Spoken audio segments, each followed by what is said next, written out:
Welcome to Interviews with Education Leaders, where Dr. Sonia Toledo connects with business professionals, thought leaders, and social entrepreneurs to discuss how to make a difference in our education system. This interview is brought to you by Dignity of Children, where we're changing education one teacher, one parent, one student at a time. Join our vibrant professional learning community for forward-thinking educators at dignityofchildren.com. So hello, everyone.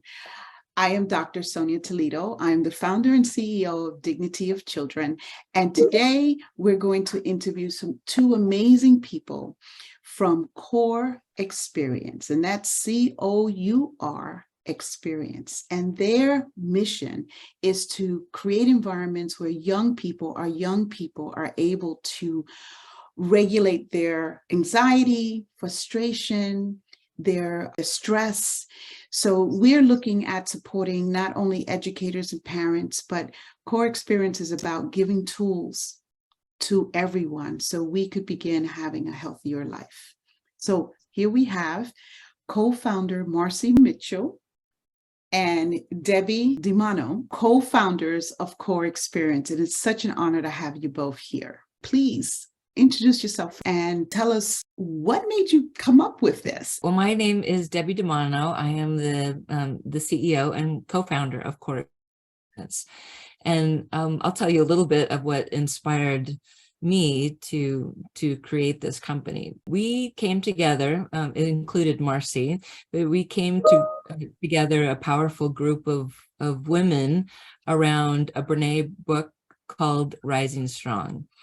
And in that book, we ultimately learned about our own stories, how to embrace our own stories, how to own our stories, and then ultimately how to rewrite our stories, and to rewrite our story in a way that we could become braver and that we could transform our own lives and ultimately transform the lives of those around us, to live better, to love better, to parent better, and to become better leaders.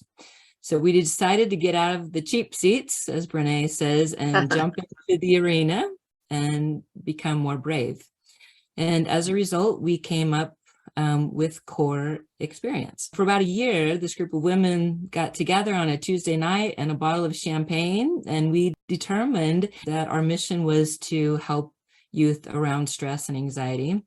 And we came up with the company name of Cour Experience. So Cour in French stands for heart. And then the experience piece is because we wanted to include experiential training. We thought this was really, really important for us. And so that's how we came up with the company. That's how we were inspired.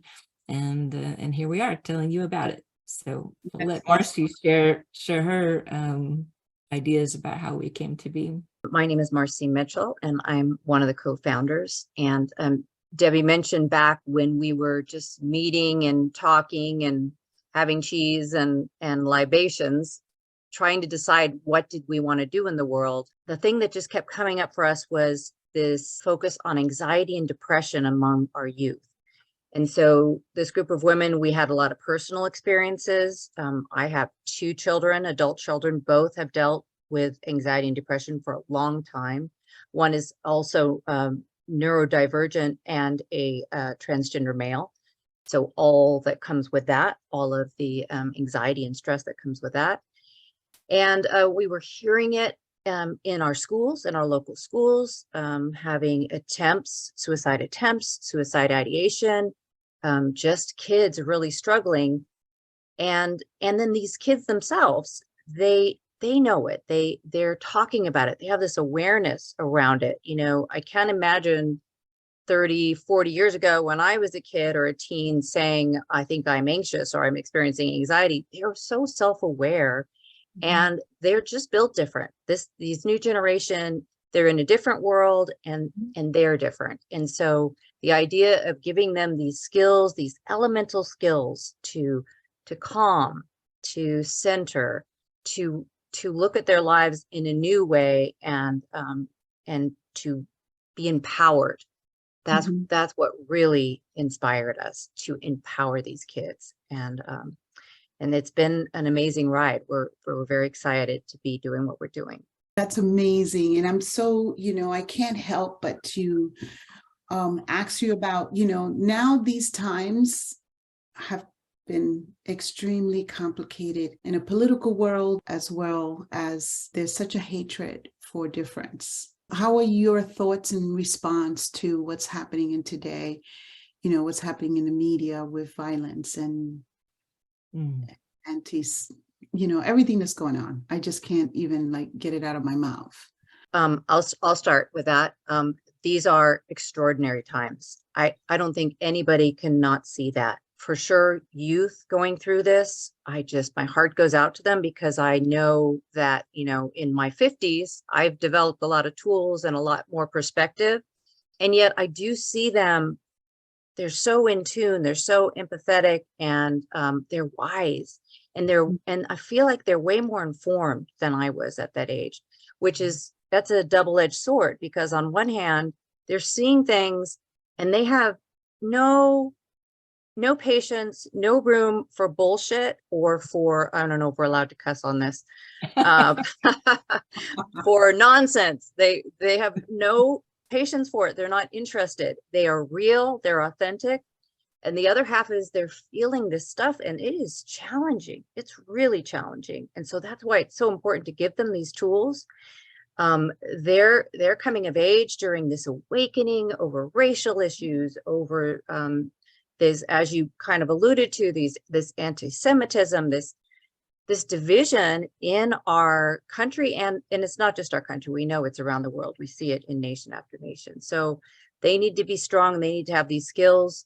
It is a frightening time. It's a challenging time, but I believe it's a time of awakening, and it's a time for great change. So it's just calling us to be our highest and best selves. And that's what we want to help the kids do, as well as ourselves. Get grounded, get ready, and walk the walk for what's right and what's good in a world that works for everyone. Oh, yes, absolutely. Thank you for that, Marci. I would love to hear from you, Debbie, on what's your thoughts about the challenges that we're having today. Oh boy. Well, Marci speaks so eloquently about it, but from my perspective, and the things that really drive me are around trauma specifically. And I come from a very traumatic situation. And so I am ultimately very sensitive to everything that's going on the planet. My thing essentially is environmental stress. And when it doesn't rain, I start to go a little bit on the cuckoo side. And, we all have our thing, but I believe that this group of individuals is very sensitive to everything around them. And just this concept that they cannot get away from it because of the phones, because of the media, because of all the stressors in the world. And I think for Marci and I, we feel like it's our job. It is our job to make sure that we can escort these kids to a place of healing. They have a knowing. Our job is to make sure that we're empowering them in their knowing and not leaving them behind, or trying to put our thoughts and our ideas into their minds. So my place for them comes from a place of trauma. I appreciate this conversation. For myself, I know that the reason why I do the work I do is because of my own traumas as a child. The exciting things for me is that we all have our own traumas, but knowing how to be present with who we are and who we want to become from our trauma. So our traumas become our strength. Yep. As well as it pushes us, but it also pulls us to continue to make a difference to other people. So I'm so excited that we are talking about youth. But it's so critical for our adults that are associated with youth to understand they need to focus on their own stuff in order for us to even be present to what youth are going through. So I think the strength that we're seeing with our young people today is that they know that they have to overcome some of this stuff right away. They're dealing with their traumas and they're overcoming it and starting to be in action about it very young in their age because they're taking care of some of the adults around them. Yes. Actually, so tell me, how has your journey been since you started in this venture? Some of the challenges that we have come up against is, as I told you, we are all about experiential training. So when we first started out in this endeavor, we had live workshops. This is 2018, 2017. And in fact, we called ourselves Core Training and not Core Experience. Until we realized how the experiential piece was a big part of what we were doing. So now we're Core Experience, it's 2019 and COVID hits. So we're trying to figure out how we're bringing experiential training without having live bodies with us. So Marci and I did a hard pivot, and we found a platform that we could work on, and we just started getting, I think, very authentic about this. I was like, oh, we just got to get this done, and and let's take some TED Talks, and let's take some of this, and Marci's like, no, like, we're being authentic, we're using the tools that we know. And I think, Sonia, you can probably see this from some of Marci's work, that this is pure authentic and experiential training coming from core, coming from love. And so that has been one of the big things. The second piece for me is that I come from 30 years of medicine in corporate America. So to learn how to run a 501c3 was big. And 95% of the people who work with this are volunteers. So how do you wrangle all of these people who are not getting a paycheck? And so ultimately, it has been a wonderful thing for us because number one, we've been able to expand our reach because we have this platform now that we can reach people all over the world with. And then secondly, those who come to us on a volunteer basis, they come to us because this is their passion. This is what they believe in. These are the youth. They understand how important they are, and they really want to help. So the struggles have become blessings as well. Yes. Awesome. That is so true. And I would just add that initially, when we were doing those in-person workshops, we were doing 2-day workshops, all day Saturday, all day Sunday at a local college. And we were they were fun. They had a lot. We had drumming sessions. We had yoga. We had all this fabulous fresh food to talk to the kids about what they ate. But we were having a problem getting teens there. And we were initially just focused on teens. One thing that creating the platform, which came because of pandemic, has allowed us to bring the teaching to kids where they are, rather than asking them to give up a full weekend and come and trust us, you're going to like it. Now we've got it to where it can come to them either on demand on a phone when they need it, or in a classroom, or in a wellness room. And so that was very fortunate how that worked out. The other piece that we realized back in the early days was exactly what you were just alluding to regarding the necessary support, the parents and the teachers. And so that's another thing that the platform has allowed us to bring this into the classrooms, and through our partnership with Dignity of Children, to the teachers. And we have added pieces specifically for parents. So much of this has just unfolded so perfectly, responding to the challenges. And I feel like the program is better than it could have been without having these challenges to push us. Yeah, yeah, no, absolutely, which is part of being an entrepreneur, especially a social entrepreneur. It's like, the challenge is what builds us and grows us. So, I'm curious to ask, you said authentic tools. So is there an example you could give us of what do you mean by authentic tools? So what we began with a few tools that we as mothers, as women, as just human beings were using in our own lives. Things like meditation, something called EFT tapping, emotional freedom technique, bilateral tapping, you alluded to yoga, and then things like nutrition and getting enough sleep. And so we took these and created trainings in a video format that could tell you why it works, give you some of the data, some of the statistical data, some of the science that shows it works, and then walk you through how to do it, including guided meditations, so that if you're getting started with meditation, you can just put your headphones on and listen. Close your eyes, open your eyes, whatever feels comfortable to you. EFT tapping is a more complicated one. So being able to watch someone and follow along. I say it, you follow along, you say it, do the tapping in the different places that the tapping is. Again, every tool has the explanations of what is it, and here's some science and some pretty impressive numbers about how beneficial they are.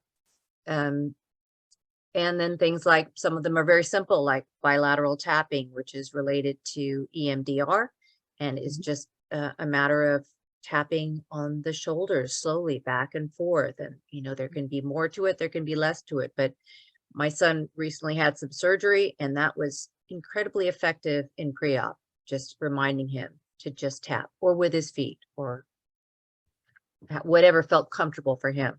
A tool he could go to when he felt stressed, anxious, afraid.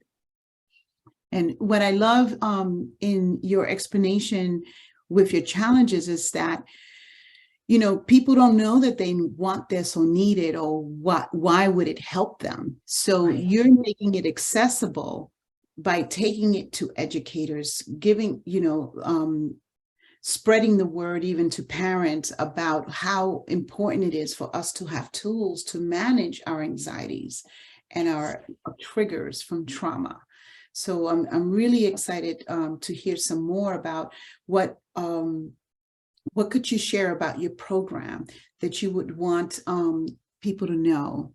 I guess the biggest thing, and we've talked about this sort of at length, is the piece that's experiential. I think so many people, myself included, was like, okay, well, you need to go and meditate, is what people would tell me. Okay, what does that mean? And, do I need to go to an ashram and sit in India for, for 8 months to learn to meditate, right? Yeah. It can be threatening to people. And so I think what we've really worked hard to do is to make sure that these tools are not threatening to anyone, right? They're playful. We encourage people to use them in a practice. It's like, it's not something that you just do once and like, oh, okay, I'm better, I meditated, right? It's a practice that we all need to do. Yoga is a practice. Everything we do needs to practice over and over and over. And the other thing that was really big for us around the tools is what we understood to be true, no different than teaching to the individual child, was that every tool is individual to a human being. So depending on the level of trauma or what we've been through, different tools speak to different people. For some, it's just grounding. Just go take your shoes off, go sit outside, go get in nature and take a breath. That's all you need to do. So even though some of these can be, a little more complicated or more complex, we really tried to bring them to their most simplistic form so that absolutely anyone can use them, and any age. I think from 3 to 103, anyone can use these tools. Would you like to add? Marci? Yes, please. So a thing that I would like to tell about Core Experience and the platform is that we have worked to adapt it to a lot of different modalities, a lot of different ways to use it. So we have the platform that can be used personally on a device, like on your cell phone. You can log in, you can pick out the modality you'd like to practice, the tool you'd like to practice, and practice along with your headphones. It can be in a classroom to where a teacher or educator is using it to teach their kids, okay, now we're going to take 5 minutes and we're going to meditate, or we're going to tap together. It can be in a wellness room at a high school, a college, an elementary school, where if a student is feeling anxious or stressed and need a break, they can, perhaps whatever the agreement is with the teacher, they can signal the teacher, I need to go to the wellness room, quietly leave the space and recenter. This used to be a problem with my son when he was in high school. He would get so overwhelmed, he would just get up and leave, and the school would go into a panic and I'd get a phone call. Well, if he'd had an option for a place where he could go and just quiet for a few moments and listen to a meditation or do some tapping or some modality that worked for him, that would have changed everything. So we are finding lots of different ways to use this, and we're listening to educators, we're listening to therapists, we're listening to kids, and we're adapting it so that it really meets them where they are and meets their needs and serves them in the best way that it can. And you're really talking about self-regulation, learning how to self-regulate your emotions, so you could come back to the present, so you could function on what's happening. Talking about the concept of trauma, you speak about suicide ideation, high anxiety, depression. Our children are actually challenged and are struggling with. One of the things that come up for me is that the behavior shows up in the classroom, and then they are stigmatized or labeled and not capable of learning. Right. So could you speak some more about how important it is for, like you said, everybody, how important it is for us to start learning and creating these cultures where not only the adult understands the importance of self-regulation, but, parents and children. And why is it so important? Yeah. Well, I'll bring up something, Marci, a little bit. We've been, talking about trauma, and, I think one of the questions we were going to discuss was a book that may have been important to us. And so for me, I pulled the Childhood Disrupted book, right? And this was a game changer for me and for our company. In fact, when we first learned about the ACEs, the Adverse Childhood Experience Test, there was a huge awakening for all of us. The higher you get, and 0 to 10, the higher score, the worse the worse. The number is 0 is the best you can get. Well, I was a 10 on the ACE test, and I had a lifetime of health issues, deep-rooted emotional issues, autoimmune, Lyme disease, like you name it, I've had it, and I couldn't figure out what it was. And so when we talk about what's going on with our children and using the tool, I think it goes back to this place of meeting the children where they are and understanding what might be going on in their home, in their environment, in school, the bullying, and getting super clear on that. Because if we don't understand that fundamental piece about our kids in society right now, we can throw all the education out the window. Right? If they can't hear you because there's too much going on in their lives, we've wasted our time. So for me, understanding that I could reset my own story, I could reset my own biology, and we can do that with our kids before it's too late, before they have to go through a lifetime of these things. And I think allowing them the understanding of the bullying and the texting and all the other things that are going on in the classroom, and getting the teachers to the point where they can understand that and not just scold them or discourage them or you can't be in my class anymore. All those things to have to allow the educators to have a better understanding of all those things, I think is going to be a game changer for all of us. Right.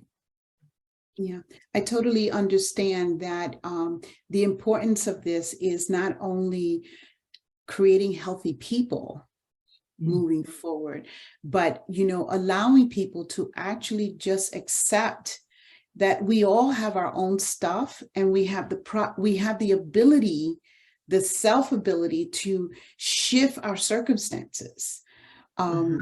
By doing these practices that you mentioned before, I could hear clearly now. I could see clearly now. And what's happening is that with all of the energy of whatever the circumstances around you, I understand totally. You feel doomed, like there's no way out of this. Yes. Whatever it is that is happening to me, there's no other way for me to see my life but this. And this is one reason why, I do a program called Darkness to Light, and it's prevention of child sexual abuse. And one of the things that is very clear in the studies is that the same child that's been abused as a child continues to create these incidents in their lives. And the only reason why is because their thought process is that they really believe that this is how they're going to, this is who they're supposed to be, a tool for somebody else to manipulate them, or, coerce them, or, mold them into who they want them to be.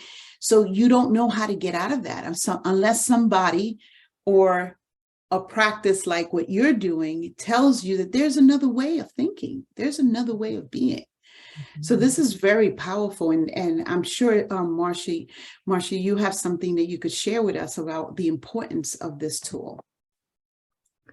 Yeah, I think of, like we talk about the housing first model for ending homelessness. People need to be in a place where they have a safe spot, where they can have that calm before they can move forward. And so the same thing for kids in a classroom, as you just said, if they're in panic, if they're in anxiety, if they're in this stress response, they can't learn. They need to be safe first. They need to feel safe so that they can access their education. And it's like if you think about a wheel spinning, and if you're on the outside, there's no way you can manage your life. There's no way you can make decisions.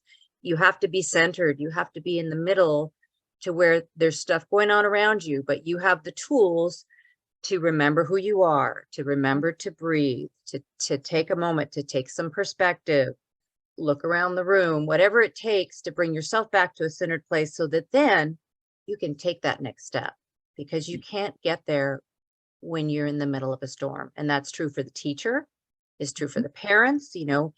What's going on at home is if there's abuse, if a spouse is being abused, we can't expect them to show up as their best for their kids. You have to find ways to identify these problems, to reconcile with them, and then also to have these tools to bring yourself back to center in spite of what's going on, because there are always going to be challenges, always, but they don't have to pull you out of center. They don't have to turn your life into chaos if you have tools to come back to center. Very powerful. I know that I could be in this conversation for quite some time because it's very dear to my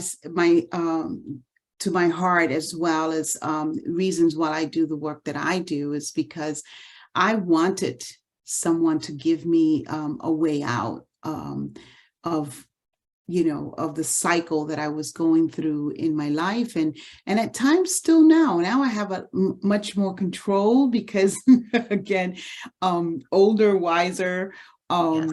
but I started practicing these tools, the tools that you're talking about. I started practicing some, I did that step, so I know what's going to regulate me, and I could say to myself, oh, I haven't worked out in a couple of days. I need to get back. And for me, I know that works. And like what you say, everything is customized according to who you are. And we could teach our young people to do this as young as what you said, 3, to start, building some tools around them that support them specifically. Mm-hmm. This is awesome. Yeah. So tell me, I love books. Tell me about a book or a couple of books that have totally influenced the work that you're doing or you as an individual. So I know Deb already kind of mentioned her book. I had a real hard time coming up with just one as I looked at that. So I start with pretty much everything by Brene Brown. And I see Dare to Lead on your shelf right behind you, that including that one. And Rising Strong, as Debbie said, was the book that that started it for us for Cour Experience. And then her latest book, Atlas of the Heart, where she goes through and talks about all the emotions. I mean, mm-hmm. It's like it's a reference book for the human body from the emotional standpoint. So fantastic book. And I'm very grateful for her books. And then also I listen to her podcast, and then any book she recommends, I read. So right. So What Happened to You by Oprah and Dr. Bruce Perry. Wonderful book on trauma, and just what you were talking about, child abuse, and what a just elemental problem it is that must be resolved in our country and across the planet. The Body Is Not an Apology by Sonia Renee Taylor. Fantastic. I know that one. Yes. Oh my gosh, such good work, especially for me as a woman in my 50s whose body is not the same as it used to be. It was very important for me, and really an excellent book. Yes. And then also How to Be an Anti-Racist by Dr. Ibram Kendi, found to be a very big eye-opener for me as a white woman, and to the work that I want to be doing and I need to be doing in the world. Wow. Yeah, I totally diddle to all the books that you mentioned, especially trying to even confirm that the work that you're doing, you're on the right track. You're on the right track. All of these are just confirmation and more data, and other people were saying it is like, yes, I'm on the right track. Nice. And do you want to add some more books to your to your library of influence? No, all those that she talked about, I read all Brene Brown's, and we've been diving deep into the Atlas of the Heart. Like every holiday I take the book, and then I can only take a little chunk at a time, because it is an encyclopedia for emotions. Yes. And we're passionate about social emotional learning, and so everything I learn in that book, I could read it 100 times over and over and over and find another pearl, I think, every time I do it. So I think Marci teaches a Wisdom Wednesday based on that book, I think. So nice. Yeah. Yeah. But I think also I think those are the majority of them that I'm in the past 5 years anyway. And thank you for that, because I read the book Atlas in the Heart, and I totally enjoyed it, and I think I'm going to go back now that you're talking about pearls. I'm like, okay, I'm going to go back and read it again. I love reading books again. We talked about the education system. What's something our education model, our process, what we're doing right now in education? What is something that you would really like to change or speak on to, get us in a better place? Like, is this something that we could actually transform? Yeah. Oh boy. Yeah, that was a tricky one. And, knowing Sonia, where, we met, right, in Education 2.0, we were there as disruptors. And so when you ask me about what's one thing in education, it's like everything. I don't know if we can say that, but everything. The whole thing needs to be busted apart and start all over. And we have caused this problem. I mean, we have an educational system that was built for the industrial, age, 400 years old, and somehow we think this is still supposed to work. It's based on rote learning, which is repetition and memorization. And so even for my own two kids, my oldest is an evil genius. He's a memorizer. He can look at the book in an hour. The whole thing is, he's all memorized. My daughter cannot memorize a single solitary thing. So, so online learning has been a gift for her. She's an amazing student now, but, so I think we finally figured out that individualized learning is the key. And I think we've just tipped the iceberg with this individualized learning. Marci and I have been working in California. I'm not exactly sure, where things are in New York, but in California, we have these folks, these MTSS, so these multi-tiered specialists and learning folks whose job is to educate on an individual level. And so we're getting there, but it is slow to change. But we are getting there. And then, the other piece, of course, that we've talked about is the social emotional learning. I feel like we really have done a terrible job. And in fact, there are places that don't want to teach social emotional learning in some states. So we feel lucky that we get to talk about emotions and teach emotions. Brene shows us that there's, most kids know 3 emotions. I'm happy, mad, and happy, mad, and sad. And so that being said, like, how can we imagine an individual can identify what their feeling is? And secondly, how can they identify what they're going to do when they're having the feeling? I'm feeling rage. What am I going to do about that? Right? Because they don't even know what they're feeling.